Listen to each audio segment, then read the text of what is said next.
versículo del segundo capítulo de Apocalipsis, versículo 1 hasta el versículo 7. 7 voluntarios lean uno a voz en cuello. Capítulo 2.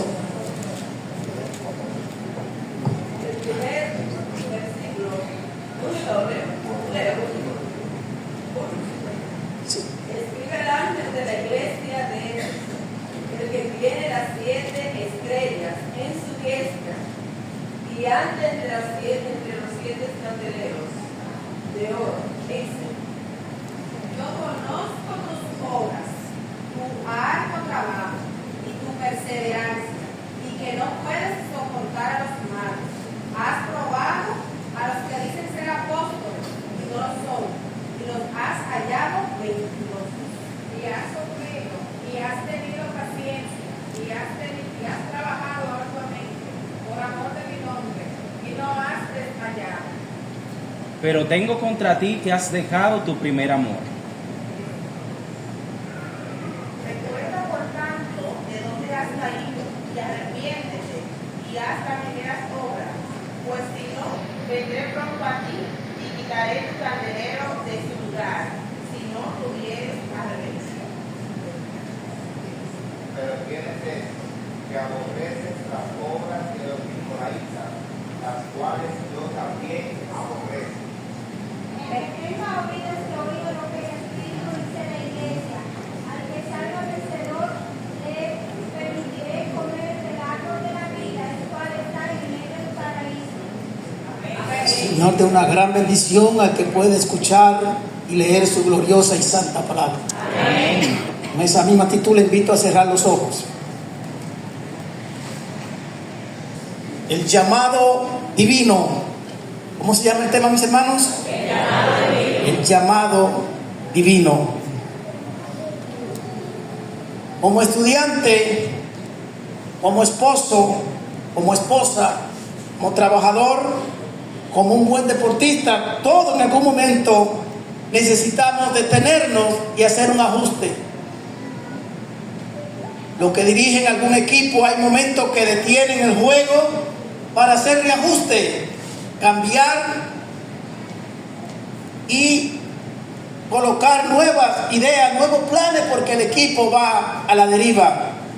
En la vida cristiana no es la excepción. Cada una necesitamos hacer ajustes, y el principal ajuste es que cada uno estemos más cerca de Cristo Jesús. Amén. El mensaje a la iglesia de Éfeso, su mensaje para cada uno de nosotros en esta noche. ¿Qué era la iglesia de Éfeso? ¿Quiénes vivían allí? ¿Cómo el evangelio pudo llegar a ese lugar?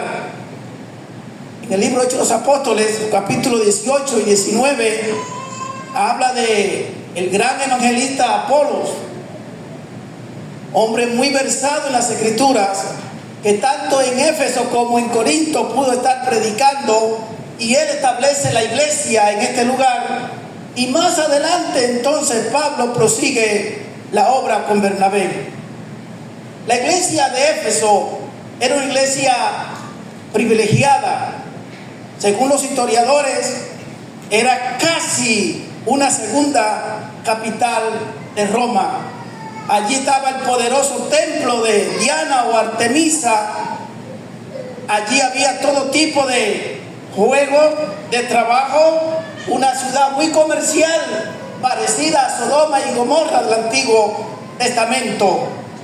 El gran templo de Diana, aparte de que era un centro de corrupción idólatra, hechicería, era un refugio para los ladrones, los asesinos y los malhechores. En todo alrededor del templo, si alguien mataba al prójimo, a quien fuera, y llegaba a tiempo a ese lugar, allí estaba seguro. Así que allí se refugiaban todo tipo de personas. Esa iglesia de Éfeso tuvo que crecer en medio de la idolatría, en medio de los placeres pecaminosos.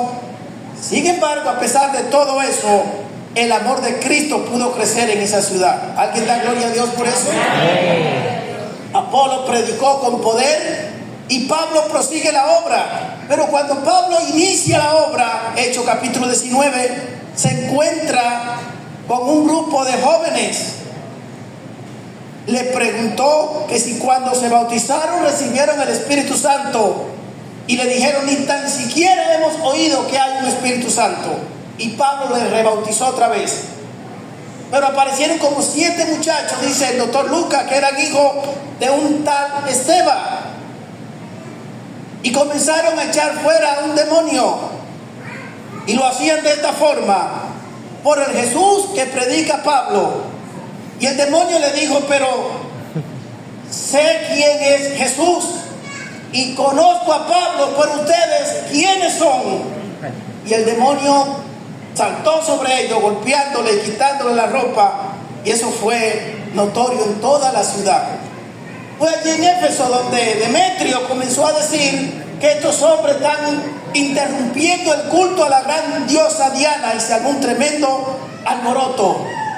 Fue allí en Éfeso donde una gran cantidad abrazó el evangelio y quemaron una gran cantidad de libros de magia. Esta iglesia se enlaza con la iglesia primitiva en su fervor. En 2 ocasiones encontramos en Hechos, en el capítulo 2 y el capítulo 4, que la iglesia fue llena del Espíritu Santo. ¿Hay alguien esta noche que quisiera ser lleno del Espíritu Santo? Esa iglesia, cuando fueron a elegir los primeros diáconos, la junta oró y solamente quería 2 cualidades en ese cuerpo de diácono: que fueran de buen testimonio, y ¿cuál es la otra? Que fueran llenos del Espíritu Santo. El cuerpo de ancianos de esa iglesia, compuesta por Pedro, Juan, Jacobo, Esteban, cuando pasaban por algún lugar, la sombra de Pedro sanaba a los enfermos. Gloria a Dios. En esa iglesia no había lugar para la mentira. Ananías y Zafira intentaron mentir y ambos murieron. En esa iglesia no había lugar para la necesidad. Ninguno decía hacer suyo nada, todos compartían. Y en esa iglesia cada día el Señor añadía a los que habían de ser salvos. Y te pregunto, ¿alguien quiere ser miembro de esa iglesia? Pero no sabemos lo que pasó. En algún momento la iglesia dejó su fervor, y a ella el testigo fiel le dedica su primera amonestación. Lo primero que le enfatiza a la iglesia: yo conozco tus obras. Cuidado si aquí hay alguien sentado o de pie en este lugar que tiene 10, 20, 30 o 40 años, o nació en la iglesia y nunca ni tan siquiera le han entregado una simple placa por lo que ha hecho. Cuidado si hay un diácono que ha pasado toda su vida abriendo iglesia y ni tan siquiera le han felicitado en algún momento. Pero quiero decirte, compañero de viaje, que el dueño de esta iglesia te conoce. Amén. Conozco tus obras. Amén. Yo sé todo lo que tú has hecho por mi causa, es lo que está diciendo. Y este conocimiento no es por encima. En el Salmo 139, versículo 3 y 4, David dice: aún no está la palabra en mi boca y ya tú la sabes toda. En Juan 2, 24 y 25 dice que él no tenía necesidad que nadie le diese testimonio del hombre, porque él sabía lo que había en el hombre. Así que el dueño de la iglesia conoce el día que dejaste la cena para llegar a tiempo a abrir. Conoce el día que dejaste el almuerzo tapado con mucha hambre para cumplir con un compromiso. Nadie te ha felicitado, pero un día Él te va a felicitar, no dándote la mano, sino dándote la vida eterna. Así que qué glorioso es saber que el patrón, el jefe, el dueño nos conoce. ¿Quién agradece a Dios por eso? Qué bueno. Se lo dice a la iglesia de Éfeso, te lo dice a ti y me lo dice a mí. Conozco tus obras y tu arduo trabajo. Alguien tuvo un cargo en la iglesia y nunca lo ejerció, pero alguien tuvo uno y ejerció mucho más. Al final la recompensa es seguro. Lo segundo que le dice a la iglesia de Éfeso: tú has sufrido y has tenido paciencia. ¿Hay alguien esta noche que ha sufrido por la iglesia? ¿Habrá alguien que ha tenido que pasar la noche entera en un mueble pensando: ¿y cómo voy a resolver ese caso? Nadie se ha dado cuenta, pero Jesús lo sabe. Y lo dice: tú has sufrido. Estén ustedes de acuerdo o no, el camino, la autovía, la carretera que conduce a la presencia de Dios se llama sufrimiento. ¿Cómo se llama? No estoy de acuerdo con eso, pastor. Bueno, pues póngase de acuerdo para que esté de acuerdo. Pregúntele en primer lugar al patriarca José: ¿cómo llegó a la presencia de Dios? Le dijo a sus hermanos: ustedes pensaron mal contra mí, pero Dios lo permitió para bien, para preservación de vida. ¿Cuántas veces habrá orado José cuando iba atado con los madianitas: Señor, libérame para volver a mi padre? ¿Cuántas veces habrá orado en la cárcel: Señor, ¿qué hice para estar aquí? Pero el Señor tenía su propósito con su siervo. Pregúntele a Job. La Biblia dice que él era como recto, justo, temeroso de Dios y apartado del mal.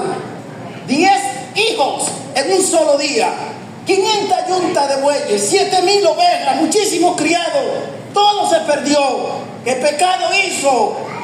Uno solo: servirle al Señor. No hay dónde acusar a Job. Y cuando le quitó todo, el Señor le dijo: ve que todavía es fiel. Y ahora Satanás le dijo: piel por piel. Todo lo que el hombre tenga lo dará por su salud. Haz lo que quiera, pero no le quite la vida. Le quitó la salud. Se la quitó. ¿Maldijo Job al Señor como esperaba Satanás? No. Dijo: aunque él me matare, en él esperaré. Gloria a Dios. Seguía siendo fiel al Señor. Pero José, luego de su encarcelamiento y el maltrato de sus hermanos, llegó a ser segundo en Egipto. Job, luego de todo lo que sufrió, ahora tenía 3 muchachas que se llamaban Cesia, Gemina y Kerenapú. Dice que era la muchacha más hermosa de todo el oriente. Tenía 7,000 ovejas. ¿Cuántas tenía ahora? 14,000. Ser fiel al Señor le dio una gran recompensa. Daniel, su único pecado: orar al Señor como lo hacía siempre a los leones, pero allí el Señor estuvo con él. Así que José, Job y Daniel nos enseñan que el camino hacia Dios, hacia su presencia, es el sufrimiento. Por eso el testigo fiel le dice a la iglesia de Éfeso: tú has sufrido. ¿Qué le está diciendo? Cuando lloraba, cuando gemía de tristeza y dolor, esa noche, esa tarde, esa mañana, yo estaba a tu lado también. Tú has sufrido por mí. Así que si sufres por la causa del Señor, no estás sufriendo en vano. Tu recompensa vendrá con la vida eterna. Has sufrido. No volvamos hacia atrás.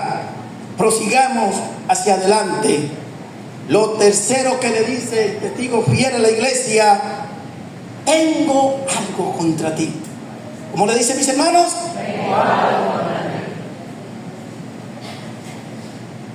¿Hay algo que el Señor tiene contra Julio César? ¿Hay algo que el Señor tiene contra ti? ¿Qué tiene el Señor contra nosotros? ¿Por qué el testigo fiel no pasa por alto esta frase: yo tengo algo contra ti? Cada uno en este momento, cada una debe revisar el altar de su conciencia en lo más profundo. ¿Qué tiene el Señor contra mí? Contra esta iglesia le dice claramente: yo tengo algo contra ti. Tú has trabajado duramente por mí. Tú has sufrido por mi causa mucho. Tú has perdido mucho por mí, pero tengo algo contra ti. ¿Qué era lo que el Señor tenía contra esta iglesia? ¿Le has dejado qué? El primer amor. ¿Qué es el primer amor? Habría que preguntarle al hijo pródigo cómo estaba en casa y le rogó, le suplicó a su padre: dame la parte que me corresponde. Y se fue. Poca palabra: he deseado, he esperado que te muera y no te muere, entonces dame en vida lo que me merezco. Se fue. Luego de mucho tiempo recapacitó: ¿cuántos jornaleros en casa de mi padre tienen abundancia de pan y yo aquí perezco de hambre? Me levantaré. ¿Alguien quiere levantarse en esta noche? Amén. Jacob salió huyendo y ahora 20 años después de huir va a regresar a encontrarse con su pasado. 20 años.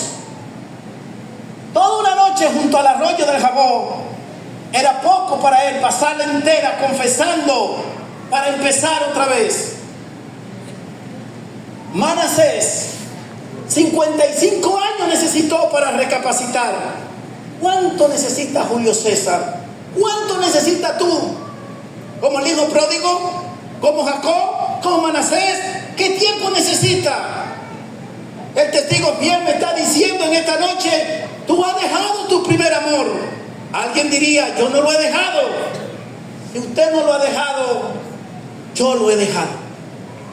Al mirar hoy, mirar hacia atrás, hay cosas que han cambiado. Te pregunto con el corazón en la mano: ¿alguien quiere empezar de nuevo? Amén. El Señor hace la invitación. Tú has dejado tu primer amor. No quiero respuesta, pero cuando el sol se iba hace poco ocultando, ¿dónde estaba tú?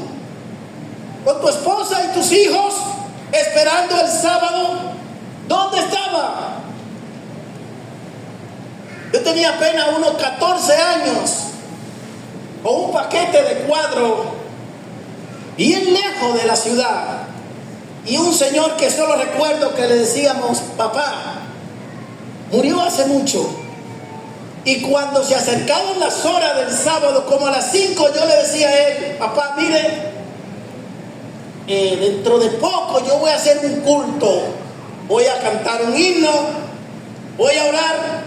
Así que cuando yo haga eso, no me hable de cuadro, no me hable de que pasemos el inventario, nada de eso. Resolvemos mañana en la noche o el domingo. Y así lo hacía. Quedaba mudo para él.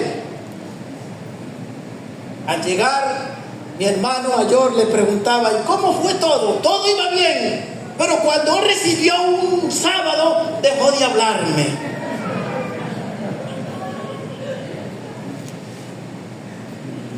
Recuerdo cuando tenía unos 15 años y alguien venía a hablarme de un viaje que había el domingo, lo que íbamos a preparar y alguna cosa, y le decía: mañana en la noche hablamos de eso.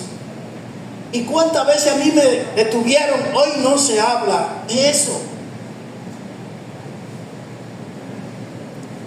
Mi hermano, que no es de la iglesia, pero conoce todo lo de la iglesia, me dijo: mira, los adventistas los sábados no comen nada que se cocine en sábado, así que tú no puedes comer nada de eso. Yo bajaba a una panadería y compraba una funda de pan de agua, 1 litro de jugo Carabobo de naranja y un poco de queso, y con eso pasaba mi sábado. Que no podía comer nada que fuera cocinado en sábado.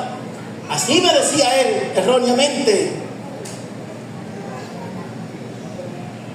El testigo me dice en esta noche que dejé mi primer amor. ¿Qué fue lo que dejé? Tenía que levantarme a las 6 para tomar un autobús y otro más, porque la iglesia me quedaba bien lejos. Salía a la 1 y pico de la tarde para venir a comerme mi pan de agua, mi jugo y mi pedazo de queso. Comía y volví otra vez para la iglesia para quedarme hasta la puesta de sol con la sociedad de jóvenes que la hacían los sábados en la tarde. ¿Alguien ha dejado parte de su primer amor? Nadie me hacía salir de mi habitación sin mi año bíblico, mi folleto, que era lo único que tenía, una Biblia, un folleto y un binario. Al día con mi año bíblico. tú has dejado tu primer amor. ¿Qué es el primer amor? Ese fuego que cuando llegaba el miércoles, mi camisa, mi corbata estaba preparada. Ese fuego cuando el viernes se estaba acercando, estaba ya desesperado y contento a la vez. Esa tristeza que me daba los sábados en la tarde cuando ya se iba a ir el día. Pero como dijo aquel niño a su padre: papi, ¿y cuánto falta para que el sábado se vaya? Lo que era una bendición se ha tornado en una carga. Eso no es así, pastor. Tal vez para usted no es así. El sábado está llegando en algunos lugares del África, de la India, del Japón, como llega el lunes, el martes o el miércoles. Llega y no nos damos cuenta. ¿Alguien cree que hay que empezar de nuevo en el nombre de Jesús? Amén. ¿Alguien recuerda cómo era la recibida de sábado? ¿Alguien recuerda cómo era esa despedida? ¿Alguien recuerda lo que se hablaba en sábado?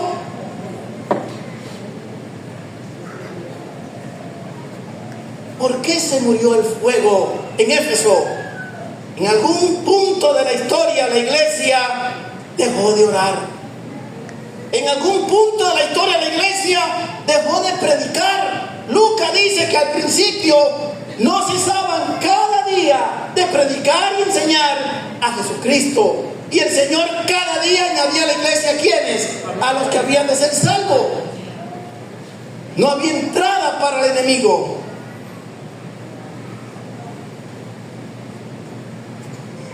En la escuela, el primer amor se enciende el primer día de clase. Pregúntele a ese niño tierno, su primer día de clase, su uniforme nuevo, su mochila nueva, su cuaderno nuevo, con cuánta alegría va a clase. ¿Habrá alguien en la iglesia central que quisiera encender el fuego del primer amor? Hay algunas preguntas que quiero que ustedes pongan mucha atención a esta lectura, que le hiciera a un gurú, a un misionero. Y cada vez que leo ese relato me deja meditando. Olvide todo lo que usted ha escuchado aquí, los cantos preciosos, todo olvídelo. Pero pídele al Espíritu Santo que le grabe en la recámara de su memoria esta pregunta que le hiciera el gurú a un hombre de Dios. A ver cómo usted le contestaría si él le preguntara. Hermana Elia, que pase por aquí para que nos lea ese relato, por favor.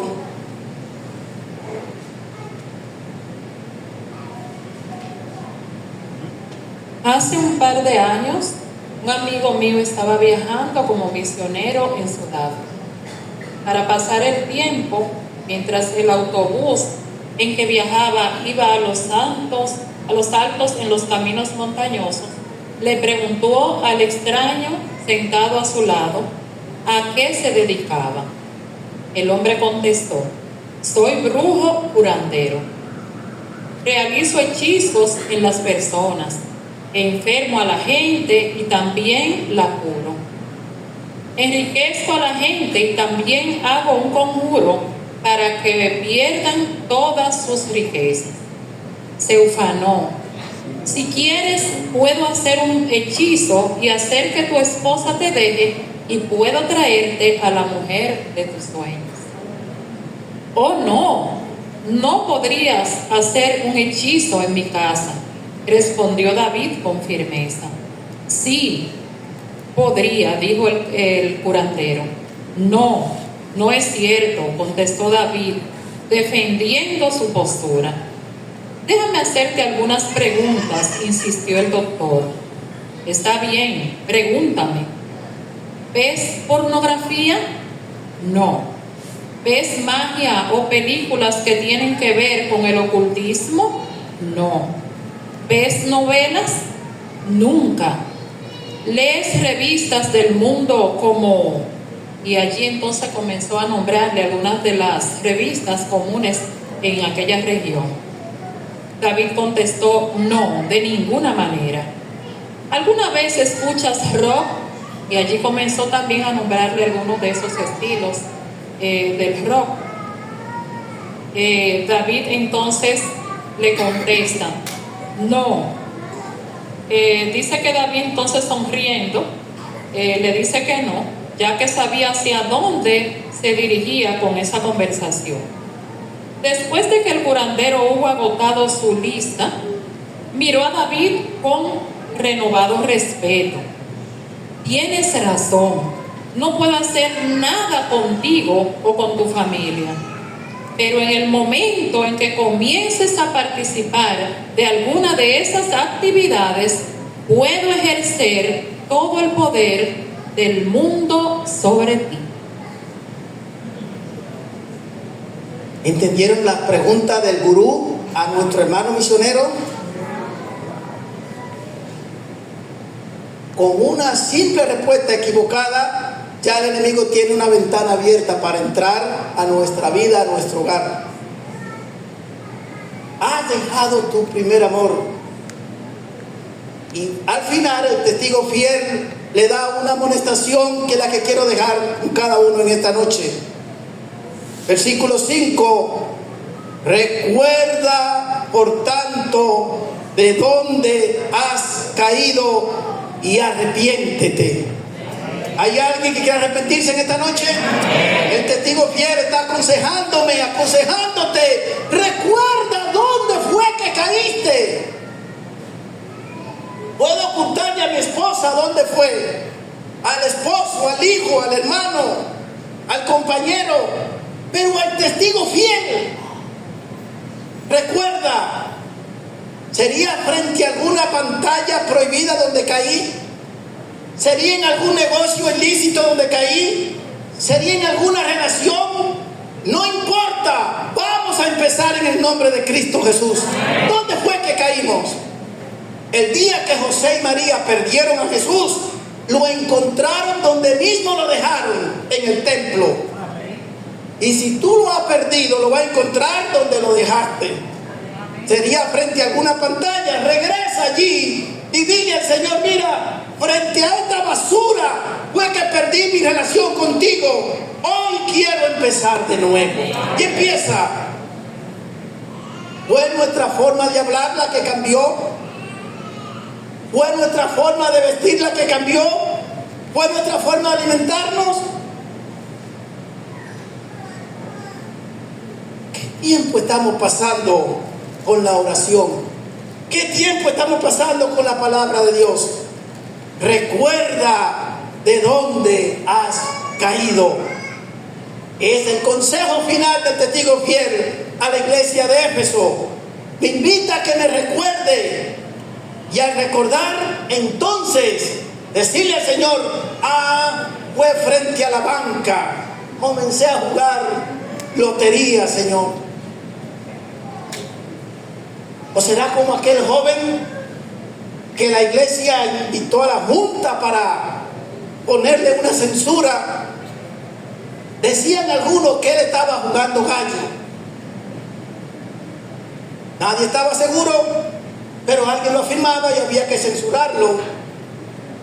Fue una de mis primeras juntas en la iglesia.